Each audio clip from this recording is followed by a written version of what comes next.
In this video training, I'll be breaking down the exact LinkedIn content strategy I've used to generate over $1 million in revenue for my own business over the past year. And the same content strategy that's been responsible for over millions in revenue for over 50 different founders. This is all without having to spam DMs, chase down bad fit clients, or even spend a dime on LinkedIn ads. And by the end of this video, you'll have a full content blueprint and system that you could use to consistently generate content that positions you as a real authority, attracts great fit clients to your business, and at the end of the day, helps you grow your company faster. And look, you probably already know that LinkedIn is the single best content platform for B2B companies to get leads. You already see all the other founders winning with LinkedIn content. Adam Robinson scaled his latest business from $0 to $5 million in 13 months using LinkedIn content. Austin Hughes and Unify generate millions in pipeline from the platform every single month. Michelle Lieben built his agency past $4 million in ARR off the back of LinkedIn content. The list goes on. Yet, you're still here, stuck, not sure what to do. You have no idea how to come up with compelling content ideas that attract your ICP, and even if you do have ideas, you can't find the time to actually sit down and produce this stuff. You're stuck in meetings, putting out fires, and by the time you actually take a seat to write your LinkedIn content, you're creatively burnt out and nothing good comes of it. The solution to both of these problems is to have a proper system. And getting right into it, the first part to this system is understanding where to post. You've already established that LinkedIn is the platform you'll post on, but a lot of people post from their company account and they hit a dead end. In reality, you want to be posting from your account as the founder because personal accounts just get a lot more reach and engagement. Think about your own content consumption behavior. When you're scrolling the social media timeline, whether it be on LinkedIn, Twitter, YouTube, you name it, you're likely engaging with influencers and thought leaders, not faceless corporate accounts. Now, what do you actually post from your personal account to grow your audience and fill it with ideal customers that ultimately want to pay you and sign up for your product? So the first part to it is going to be nailing your account positioning. So what's the one reason why someone in your target audience will follow you? Again, think about your own content consumption behavior. When you think to all the people you follow and consistently engage with on social, you can likely summarize in one sentence why you follow them. This is the golden question. What's the one reason why someone in your target audience should follow you on LinkedIn? If you can't answer this question in one sentence like you can for others, you have a lot more work to do.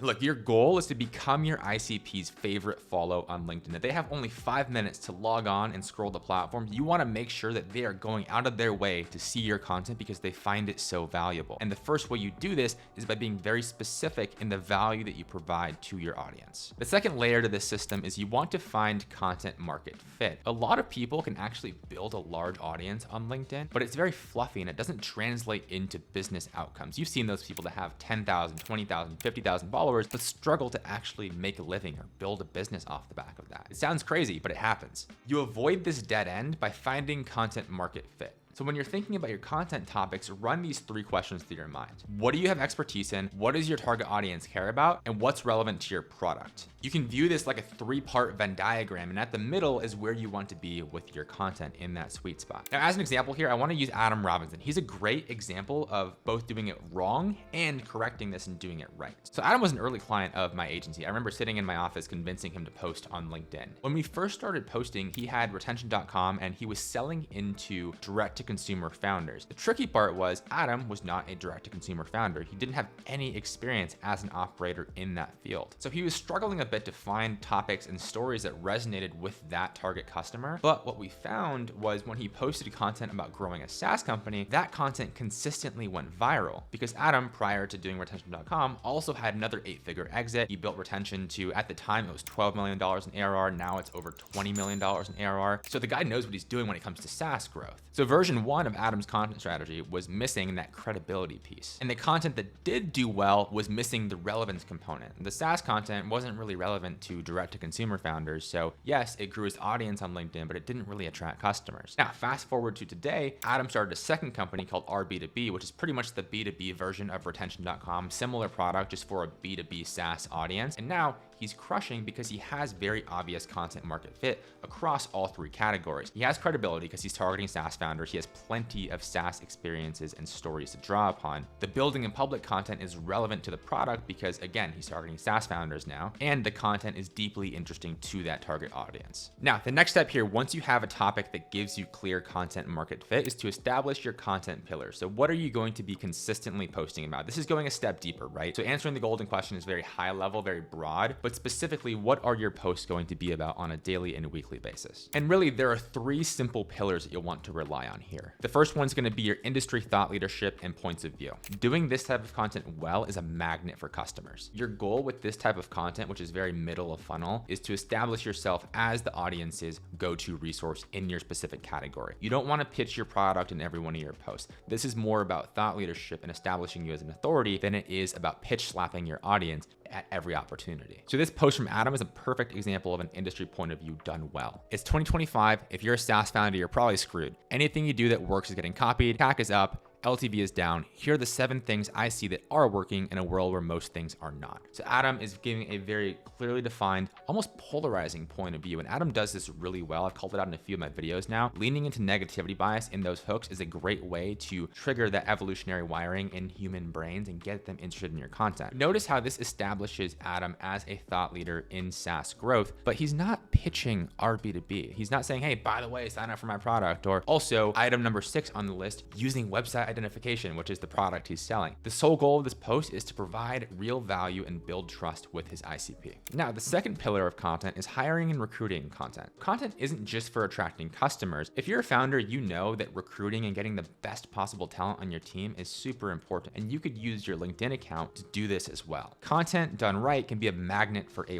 talent. So I've been doing this a lot lately. I'm trying to hire content writers for my content agency, and one way I'll do this is by sharing insights into our culture, how I approach hiring. And what I want to do is use this content as a filter for the right people. So here's an example of a simple post I did. It's just text only, long form text only. And I write about the lessons that I learned about hiring over the past 2 years of building my agency. So one, this post is valuable for other business owners and founders. So it is kind of still speaking to my ICP. It's also broadcasting loud and clear what our values are as a company, what I look for in hires, how I approach this. So if someone reads this and thinks, oh, I like the way this guy thinks, they're going to be more likely to apply and be a great fit. Simultaneously, it's also going to repel people who are not great fits. So if someone reads this line, lesson 1, hold unreasonably high expectations, but provide enough resources and direction to make them reasonable. If someone reads that and thinks, like unreasonably high expectations, that sounds too hard, sounds like hustle culture, I don't want to work there. Amazing. The content did its job. So if hiring and recruiting is a priority for you, I'd recommend including one of these types of posts every single week so you have a consistent drumbeat of recruiting material going out. The third content pillar I'd recommend is founder story content. And this is multi-purpose. This can be great for attracting customers. So if you talk about a dinner that you were at last week with someone in your ICP and trends that you're hearing from leaders in your industry, that's an example of a post that could do really well. But this can also be helpful for recruiting, and it can be helpful for investment opportunities and attracting capital if you're trying to raise in the next month or 2. So this building in public style of content works really well when founders are your ICPs. So if you're selling to other founders, and again, if you're trying to manufacture this hype around your company to get access to investment and capital. Here's an example of one of those from Austin Hughes at Unify. He's made this post about how they're moving out of their 2,500 square foot office in SF. This is sort of a sentimental founder story post, but if you read between the lines, the fact that they're moving out of their office and into a bigger one signals company growth. So one, this is great for recruiting if people want to work at a growing startup. And 2, it's great for investors to see, oh shoot, Unify is growing quickly, their team's expanding. It's probably a sign that they're growing nicely as a company. Another founder, Tyler Denk at Beehive, reported that because he was posting his content online and building in public, he was able to raise a $2.6 million seed round in just 7 days. That's insane. And content was the fuel behind that. And look, you'll want to adjust the ratios of each different type of content depending on your goals. If your main goal is lead generation, which is the case for most founders that I talk to, you'll likely want to lean very heavy into middle of funnel industry thought leadership, and specifically thought leadership that is somewhat polarizing. You don't want safe, sterile takes. You want an actual opinion that you and your company hold that is different from your competitors. And if your goal is to generate hype for investment, you might want to lean more into building in public and sharing company stories and sharing some metrics and really painting this picture of growth. And again, if your goal is recruiting, then you'll probably post more content about employee stories, your culture and values, stuff that would be more of a magnet for that type of audience. It's just really important that you're playing the right game. I talk to so many founders who have grown this audience on LinkedIn and have a lot of followers, they get a lot of impressions,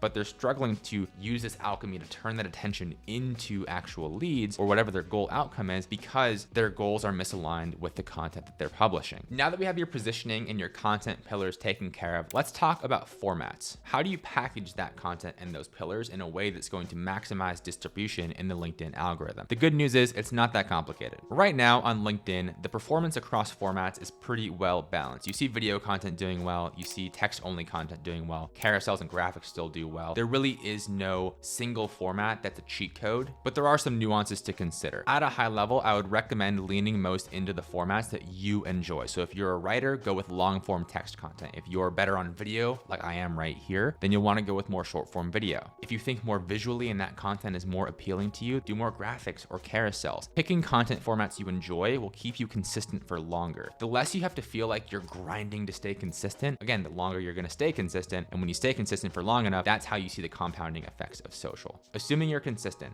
there are some nuances to consider. LinkedIn is pushing video pretty heavily right now. Later last year in Q4, video was a massive arbitrage. You could post a half decent video and get 500,000 views or 1 million views pretty damn easily. The content bar was very low. It seems like LinkedIn has dialed this back, but from what I can tell, they're still pushing video heavily. Every time I go on the timeline right now and I see a promoted post, there's a good chance it's coming from LinkedIn directly, pushing video as a channel. I saw one recently that said LinkedIn is pushing video 2 times more than other formats. The second specific content format I'm seeing perform really well right now is long form, in-depth text posts. When you create these, you want to think in the framework of, is this post so valuable that my target audience is going to copy the link and share it in a Slack group with their coworkers? I call this thinking in Slack groups. Here's an example of what that looks like in practice. So notice how this post is very long form and in-depth, and I'm sharing specific frameworks that someone can save from this post and use right away. A lot of times, founders and just people posting on LinkedIn in general will keep their posts very broad and high level, and they're not wrong. They are kind of valuable, but they're too vague to be actionable for an audience. What you want to do with these long form text posts is make them so specific that someone can go and take action from your post in the next hour and see some sort of result. So with this post here, I shared a few different content templates. So if someone reads this and is inspired, like, oh, I'm going to share my origin story, they could go write that up in the next 30 minutes and see direct value from my content. And when they see value from my content, that builds trust with me. And then they're going to come back to my content more and more because they trust me so much. And eventually, when they need LinkedIn content services, they're going to come to my agency because I planted that seed so deeply into their mind. So with formats, pretty well balanced right now, but if I had to pick 2 to double down on, I'd alternate between short form video and then long form in-depth text posts. Now, let's talk cadence and timing. How often should you post, and is there an ideal time of day to publish your content on LinkedIn? I've got a simple recommendation here. Post once per day. You can go up to twice per day or even more. I've seen some folks posting 3 or 4 times a day on LinkedIn, but from my experience, especially if you're doing this on your own or with a limited team, you're not going to be able to keep the quality output high if you're going beyond 2 posts per day or 1 post per day. So this nets out to 5 posts per week if you're posting daily, Monday through Friday. If you feel more comfortable with content production, you can scale this up to 7 posts per week, so every single day on weekends as well. And if you're feeling a bit overwhelmed with 5, that feels like a lot to you right now, scale it down to 3 times per week. That's sufficient. I wouldn't go below 3 times per week if your goal is to generate leads from LinkedIn. It's just not consistent enough. The ideal time for posting is mid-morning in your time zone. Now, if you're posting at any point during work hours, you're probably fine. I don't want you to overthink this. I just wouldn't go ahead and post at midnight, for example, or posting at 8 p.m. on a Saturday. You're probably not going to get a whole lot of engagement from anyone other than psychos who are scrolling LinkedIn on a Saturday evening. For all of our clients, we post between 9 and 11 a.m. Now, once you're consistently posting content, you want to make sure your profile is set up to convert that traffic that you're going to get through your amazing content following the advice in this video, convert those eyeballs into followers and eventually customers. And the way you do this is by thinking about your LinkedIn profile as if it's a landing page. You know how companies will run paid ads to a landing page, and typically it works better when the landing page is very optimized, the headline's on point, the hero section's on point, the bullets are on point, you got testimonials, social proof, all the stuff is hyper optimized to take that person who lands on the page and turn them into an email subscriber or a customer. Take the same approach with your LinkedIn profile. Here's a simple checklist to make that happen. First of all, nail your profile picture. Don't overthink this. Just make it clear. Go shoulders up, zoomed in enough to see your face as someone scrolling the timeline. Don't overthink this header. You can do a nice branded one. I just have this one here. I don't find it makes that much of a difference. Do what you want there. After you have that, you want to go to your headline. A simple formula for this is role, company, and then a simple one-liner answering that golden question. So a simple one-liner communicating the value that your profile provides. For me, I have CEO at Compound, co-founder at Bluecast, building a social media agency for B2B companies. So if someone's interested in social media growth as a B2B company or founder, they're gonna follow me. You also wanna have your link in bio set up. I have mine going to my newsletter. That's the next obvious step in my funnel. So think about what the next obvious step in your funnel is. If you have an email list, you can go there. If you just wanna send people to a book a demo page, that's fine as well, or even just to your homepage, but have a next step and set that as your link in bio. You'll also wanna write up a simple about section. You don't need to write a novel here. Keep it short and sweet. Make it clear what you do, who you do it for, add some social proof. Like for example, I write how we've helped over 50 early stage founders launch and scale founder-led content in the past 1.5 years. Next up, your featured links. These are super underrated and one of my favorite features on LinkedIn. So what you can do is pick 1 to 2 links to feature on your profile. You can do more than this. I wouldn't recommend going beyond 2. Think about it like when you go to a restaurant and you look at the menu. If you're at the Cheesecake Factory, you get like 120 different menu items. It's very overwhelming, confusing. You don't know what to get. When you go to a restaurant that has 5 menu items, they make that choice easy for you. In this case, I want you to give your audience 2 simple choices, or even 1 if you just want to keep it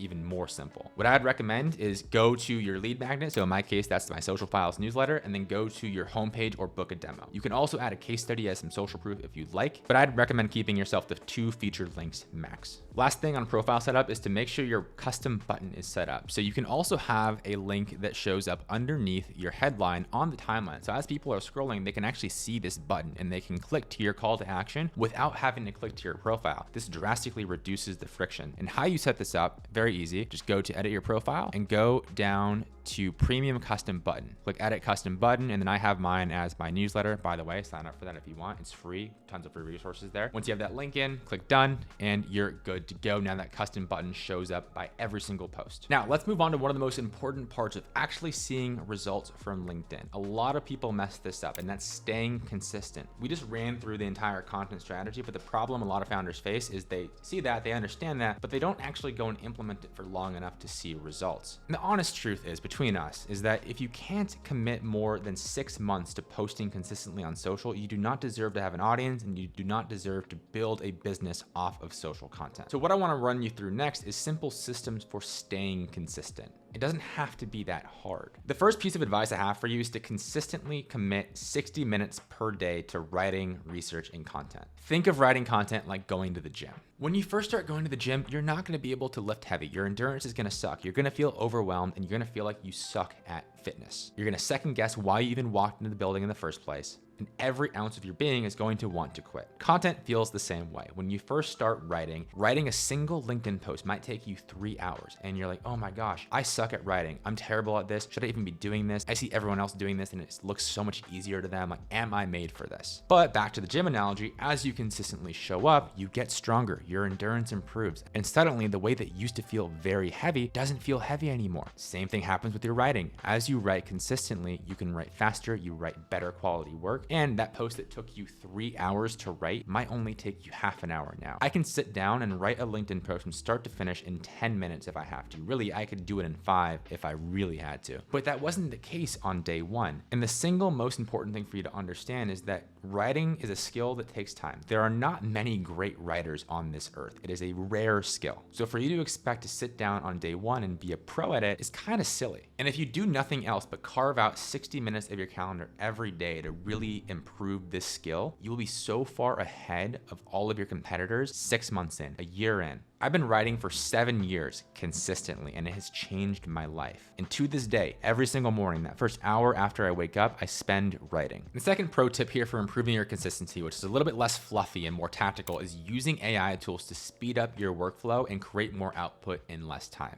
Similarly, when you use AI tools to write your copy, you don't just turn into a master writer like David Ogilvy. You still need to give these tools great input, and you still need to commit the time to learning the tools and learning the craft of writing itself. But just like steroids help you gain muscle faster paired with consistent training, AI tools can help you create better content faster paired with that consistent writing habit. Now, my go-to AI model for writing and editing feedback is using Claude. Right now I use 3.7, and I don't really like to use it to draft my content, but I like to use it to point me in the right right direction of what ideas I should write about. And it gets the wheels turning and really makes it impossible to get stuck in writer's block. I'll toss one of my favorite prompts up on the screen right now for you to screenshot. Another tool I love using for drafting and repurposing is Bluecast. So this tool makes repurposing content from a YouTube video or blog into a LinkedIn post insanely easy. So if I go to the YouTube to LinkedIn repurposing template, all I have to do is just paste in this YouTube URL. I'll select my writing style in 1 to 2 clicks and then just click generate. And now I have a full draft in my exact tone of voice. And the cool thing I like about Bluecast is that you can toggle between writing styles, emulating specific creators very easily. So this isn't my writing style. It's actually pretty accurate. If I want to switch this over to Adam Robinson, I can just do that in a simple click generate again. And now I've got another draft, this time in Adam Robinson's exact tone of voice. So if you're a newer writer still trying to find your tone and writing style, emulating others can be a great place to start, and Bluecast makes it very easy. Also, another feature I love, which is super helpful if I don't feel like sitting down and actually writing a post and I want to speak it out loud, is going to the audio repurposing feature and just recording a voice memo here. So I can just record a voice memo and it'll turn it into a post just like that workflow we just ran through, and I don't have to write a word. Now, bonus tip for consistency, and the elites don't want you to know this, but you can literally repost your old content. So if you have a post that does well and a month, 2 months, 3 months have passed, you can go back, copy paste that post and publish it again, and it will likely do just as well, if not better. I've done that several times, both when I'm in a hurry and I don't have time to write, or if I just know, hey, this content did really well, let me go ahead and repurpose it. By the way, real quick, if you want more of my LinkedIn growth frameworks, I write about them every single week in my newsletter, Social Files. Every Monday, I send an in-depth playbook with content strategies, examples, playbooks that you could use and steal right away to grow faster and make better content. So it's totally free. I'll drop that link in the description below. Now, why does this system work so well? What's the secret behind founder-led content on LinkedIn? And the truth is, most social media users follow and engage with influencers and thought leaders. Again, think about your own behavior. You don't go on Twitter and engage with corporate accounts. You don't go on Instagram, follow some faceless company. The same behavior applies on LinkedIn. People want to engage with other people. If you look at ZoomInfo, a massive company in the B2B space, check out the engagement on one of their company posts. So they have over 220,000 followers, and this company post only got 13 engagements, 4 reposts, likely many of which were from team members or people in their company. Now, if we go over to their founder's profile, Henry, their CEO and founder, has just over 75,000 followers on LinkedIn. If we look at this post about their public listing on NASDAQ, it has almost 1,000 likes, 62 comments, 19 reposts. And these comments are from genuine people. And it's just such a massive contrast from that and the company page. This trend plays out time and time and time again. And you can either fight against it or lean into it and make your growth and marketing easier. When I'm thinking about content strategy, I'm always looking for the strategies and the platforms with the lowest effort required that provide the highest return. It's just common sense. And right now, LinkedIn content, specifically founder-led content, is the most obvious platform and channel for B2B companies. If that were to change, I'd be the first to try out a new platform. But right now, and it has been the case for the past year or two, this channel is a no-brainer. Now, when should you not use this approach? Because although it's fantastic, it's not perfect, it's not a magic cure-all or a silver bullet. There are situations where founder-led content doesn't really work as well, and some companies that it doesn't really work great for. There are really only a few situations where this is the case, and it is rare. So one is if your target audience legitimately isn't on LinkedIn. This can happen, but if you're a B2B startup, odds are your audience is on the platform. The second reason why this wouldn't work is if you're just looking for quick growth hacks. By following the strategy I lay out in this video, you will grow faster on LinkedIn. I'm not denying that, but it will still take time and commitment, hours every week for months on end. You need to be prepared to spend at least 3 to 6 months on the channel before seeing any real return. Most people aren't willing to stomach that. And that's why most people and most companies will not see benefit from LinkedIn. But if you're able to commit, you have a chance at unlocking a serious competitive advantage for your company in today's environment. And the third situation where I just see this not work very well is if you genuinely hate content production. No matter how much I try to convince you, show you the data, show you the examples, if you don't like producing content, you will not stay consistent with it for long enough. This playbook is only going to work if there's a genuine desire and interest from you as the founder to get better at writing, to get better on camera, to show up and give your content team input when needed. And I wish there was a way around this, but if you look at all the CEOs and founders who win with content, they all care. Again, to bring this back to the fitness analogy, the person who genuinely enjoys going to the gym and likes getting the workout in every day is going to beat the person who just shows up out of spite because they want to get in shape, but they don't actually like lifting. They don't enjoy the process of going to the gym and getting the workouts done. That person is going to fall off. The latter, the former, who's doing it for the sake of the process itself, is going to stay consistent for 5 years, 10 years, 15 years, the entire rest of their life. And they're going to be in such better shape. You don't want to chase this goal out of spite. It's not going to work. Now, the focus of this video was obviously building a content strategy. But if you're brand new to LinkedIn and you really just need a simple guide for getting started, click here to the next video on the screen where I walk you through a super simple 3-step process for standing up your LinkedIn account. Pretty much everything I would do if I was starting over from scratch on LinkedIn this year. It's great for total beginners. So you can pretty much just steal that and copy it for yourself. No gatekeeping. I'll see you over there and good luck.